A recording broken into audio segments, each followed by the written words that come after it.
सरल आवर्त गति का अवकल समीकरण, differential equation of simple harmonic motion. देखिए, सरल आवर्त गति कर रहे किसी कण का समीकरण हमने निकाला है पहले, y बराबर a साइन ओमेगा टी होता है।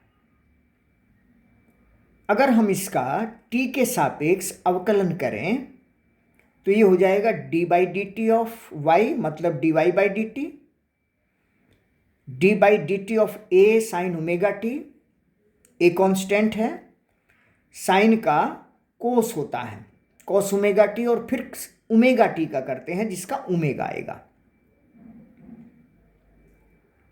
ये कैलकुलस की जब स्टार्टिंग की गई थी तब डिटेल में बातें समझाई गई थी। कैलकुलस में जो जानकारी पहले दी गई थी वो बिल्कुल क्लियर स्पष्ट होनी चाहिए, उससे कम में काम नहीं चलेगा।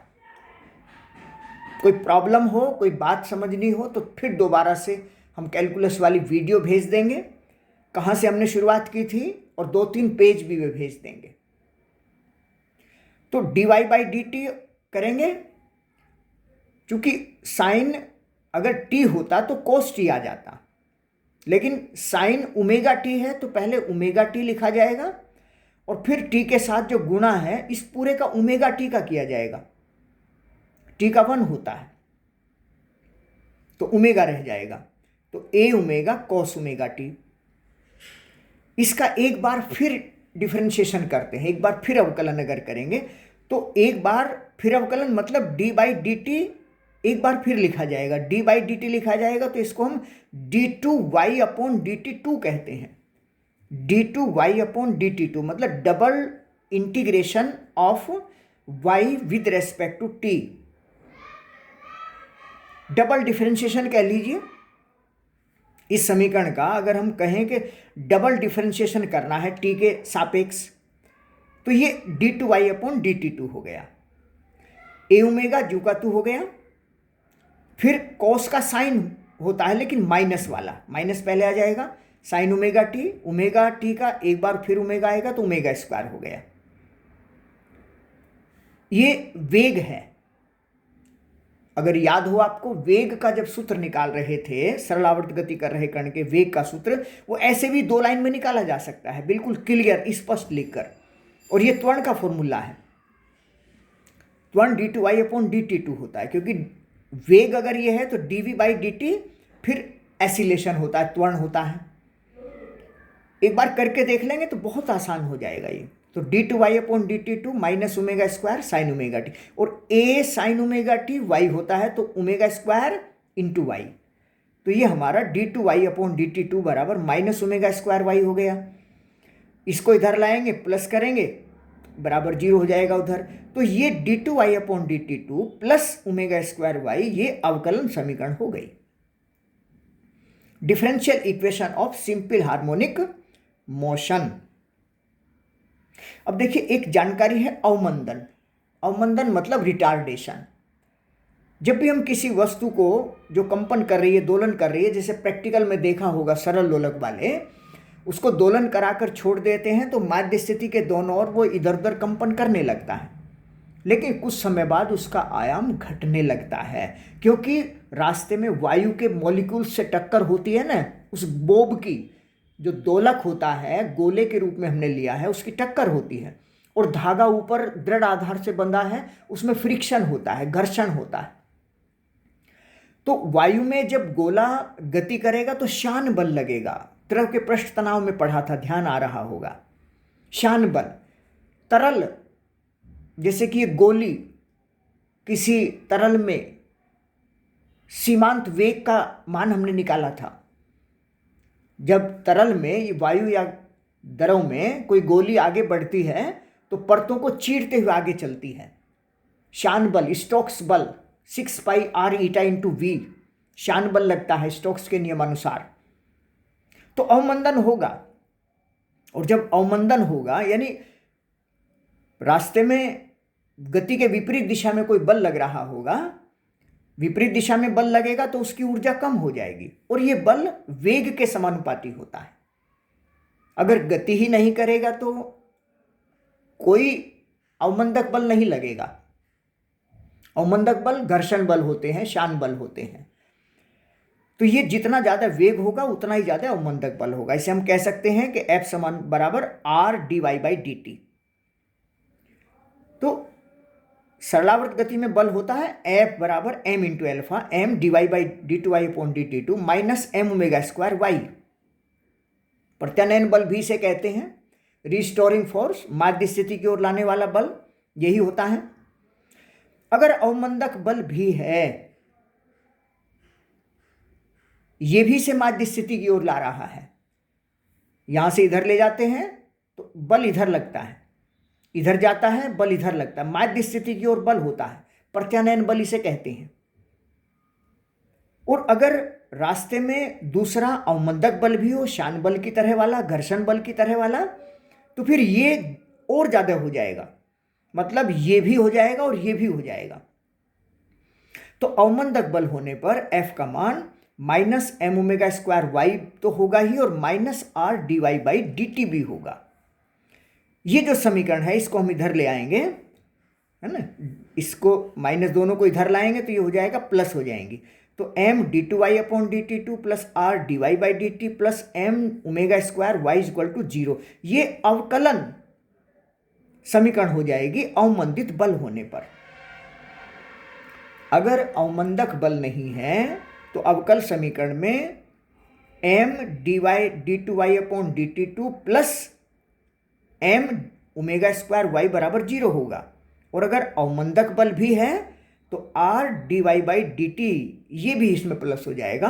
तो ये अवकल समीकरण सरलावर्त गति की हो जाएगी, जिस समय सरल आवर्त गति कर रहे कण में मंदक बल भी मौजूद है। और जब मंदक बल होता है तो उसकी ऊर्जा घटनी शुरू हो जाती है तेजी से। और आपको याद हो, कुल ऊर्जा का मान हमने निकाला था, गतिज ऊर्जा के 1/2 m ओमेगा स्क्वायर a स्क्वायर माइनस वाई स्क्वायर आई थी। स्थितिज ऊर्जा 1/2 m omega square Y square थी। और दोनों को जोड़ते हैं तो कुल ऊर्जा आ जाती है। 1/2 m ओमेगा स्क्वायर कॉमन है, ये कैंसिल हो जाएगा, a स्क्वायर बचेगा। ये कुल ऊर्जा है। कुल ऊर्जा आयाम के वर्ग के अनुक्रमानुपाती होती है। जब अवमंदक बल होगा तो उसकी ऊर्जा घटेगी, उसका आयाम घटेगा। अगर आयाम नहीं घट रहा है तो तब क्या स्थिति है? स्वाभाविक कंपन जिसे कहते हैं। आयाम नहीं घट रहा है मतलब स्वाभाविक कंपन है। माध्य स्थिति से ऊपर जाना T/4 समय में, T/4 समय में फिर माध्य स्थिति में आना, T/4 समय में विपरीत दिशा में अधिकतम विस्थापन तक जाना, अगले T/4 समय में फिर माध्य स्थिति तक आना। तो इसी तरह से आयाम a है, इधर -a है, और इतने ही आयाम के ये कंपन लगातार चल रहे हैं। तो ये स्वाभाविक कंपन हो गए। अगर कोई अवमंदक बल कार्य नहीं कर रहा है तो उसका आयाम नियत रहता है, ऊर्जा नियत रहती है। लेकिन हम जानते हैं कि गति करते हुए किसी भी वस्तु में कोई न कोई अवमंदक बल अवश्य लगा होता है। और जब अवमंदक बल होगा तो उसकी ऊर्जा कम हो जाएगी, आयाम कम हो जाएगा। आयाम कम होने का मतलब है कि अब उसका आयाम a नहीं, a से कुछ घटना शुरू हो जाएगा और धीरे धीरे वो 0 हो जाएगा कुछ समय बाद। जैसे कि सिंपल पेंडुलम का बोब थोड़ी देर में धीरे धीरे ठहरता ठहरता आखिर रुक जाता है। तो ऐसे कंपन को हम अवमंदित कंपन कहते हैं, अवमंदित दोलन कहते हैं। पोषित कंपन का मतलब होता है मेंटेन्ड ऑसिलेशन, मतलब पोषण दिया जा रहा है। कोई भी वस्तु दोलन कर रही है, कोई ना कोई अवमंदक बल है, अवमंदक बल के कारण उसकी ऊर्जा कम हो रही है, आयाम कम हो रहा है। अगर हम बाहर से कोई भी ऐसा नॉन पीरियोडिक अनावर्ती बल, नॉन पीरियोडिक, जैसे कोई झूला झूल रहा हो और एक तरफ कोई झुलाने वाला खड़ा हो जाए, जब भी वो उसकी तरफ आए थोड़ा सा धक्का दे दे तो बार बार वो झूलने वाला उसके वहीं तक आना शुरू हो जाएगा।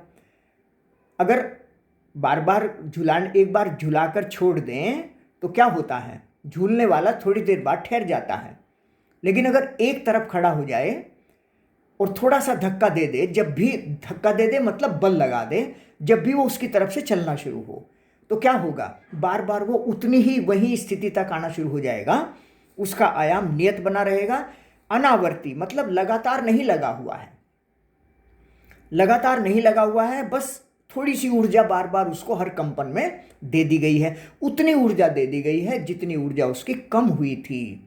तो इस तरह से जो कंपन होंगे वो नियत आयाम के बने रहेंगे, इसलिए हम उसको पोषित कंपन कहते हैं। और एक प्रणोदित कंपन है, फोर्स्ड ऑसिलेशन। एक झूला झूलाने वाला अगर उसको पकड़ ले झूलने वाले को, और इधर जाए तो इधर ले जाए, इधर चले इधर भी बल लगाए, दोनों तरफ बल लगाए, तो क्या होगा, वो जैसे चाहे उसी हिसाब से दोलन करा सकता है। तो ये प्रणोदित कंपन, फोर्स्ड ऑसिलेशन, प्रणोदित कंपन को कुछ ऐसे समझिए, एक कोई वस्तु है इस तरीके से, और यहाँ दृढ़ आधार से इस तरह से बंधी हुई है। एक लोहे की छड़ मान लीजिए ऐसे यहाँ स्थिर है, और ये दृढ़ आधार से ऐसे ठहरी हुई है। अगर हम इसे थोड़ा सा इधर दबाकर छोड़ देंगे तो ये छड़ इस माध्य स्थिति के इधर उधर कंपन करना शुरू कर देती है, ऐसे कंपन करना शुरू कर देगी। ये यहाँ से इधर जाएगी, ऐसे इस तरह से जाएगी, और ये इसके स्वाभाविक कंपन होंगे। एक बार करके छोड़ दें तो इसकी निश्चित एक आवृत्ति होगी, निश्चित आवर्त काल होगा, और ये धीरे धीरे आकर ठहर जाएगी।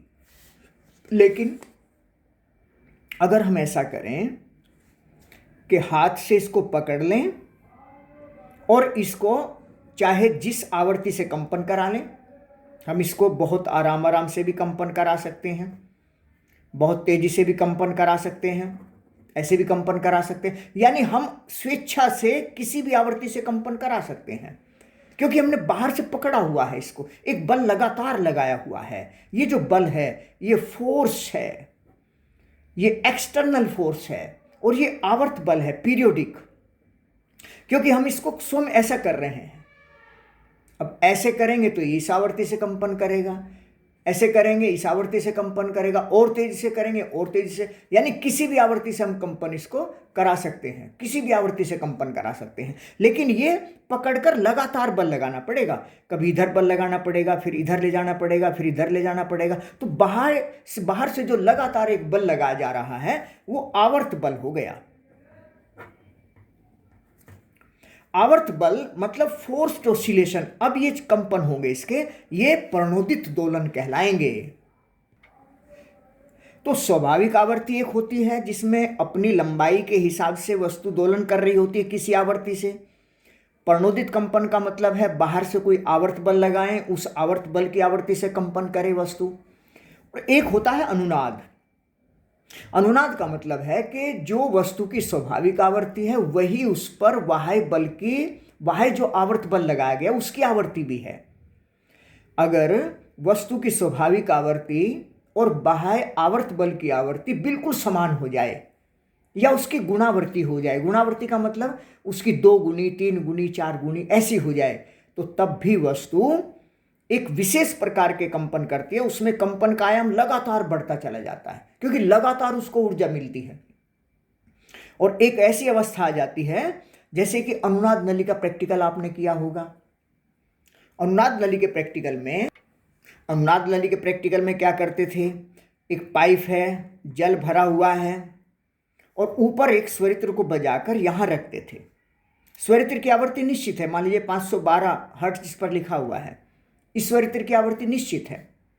अगर हम और यहाँ से यहाँ तक देखिए, ये एक खाली स्थान बन गया, जैसे शीशी होती है, फूंक मारते हैं आवाज आती है, इसे हम विज्ञान की भाषा में आर्गन पाइप कहते हैं।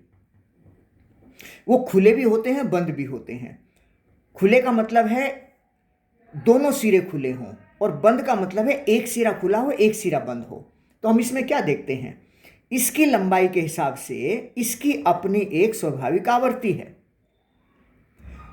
ये अगर फूंक मारते हैं तो केवल इस आवर्ती से कंपन करेगी, और बाहर से अगर हमने स्वरित्र बजाया है, यहाँ से ये कंपन, दो भुजाएं इसके ऐसे दोलन कर रही हैं, तो ये कंपन नीचे जा रहे हैं, यहाँ से टकरा रहे हैं, फिर वापस आ रहे हैं, तो 2 तरह के कंपन हो गए। और दोनों तरह के कंपन अगले चैप्टर में हम इसको डिटेल में पढ़ेंगे। और एक स्थिति ऐसी आती है जब इस पाइप की लंबाई के हिसाब से इसकी आवर्ती और इस स्वरित्र की स्वाभाविक आवर्ती दोनों बराबर हो जाती हैं, तो इसमें बहुत बड़े आयाम के कंपन होने लगते हैं वायु के, और बड़े आयाम के कंपन तीव्र ध्वनि हमें आती है जिसे हम अनुनाद कहते हैं।